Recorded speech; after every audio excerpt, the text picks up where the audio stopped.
তোমাদের কি হয়েছে? তোমাদের কি হলো? তোমরা কেন আল্লাহর রাস্তায় কিতাব করতেছো না?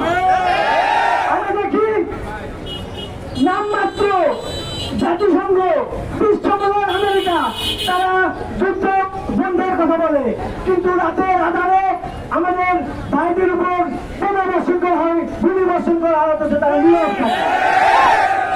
আমরা তাদেরকে জানিয়ে দিতে চাই, মুসলমান এরা উহুদ জয় করেছে, এরা বদর জয় করেছে। মুসলমানরা যদি এখন যায়, তোমরা পৃথিবীর কোথাও জায়গা খুঁজে পাবে না। তোমরা যদি আর আমাদের ভাইদের উপর অত্যাচার চাও, তাহলে পুরো মুসলমান জাতি এখন তাদেরকে মুখে দেওয়ার জন্য প্রস্তুত আছে। আমাদের পাঞ্জা থেকে আমরা এই জন্য একত্রিত হয়েছি। এখন আমাদের সামনে কথা বলবেন পাঞ্জা সরকারি কলেজের শিক্ষক মোহাম্মদ মাহবুব আলম স্যার। স্যারকে কিছু কথা বলার জন্য অনুরোধ জানাচ্ছি।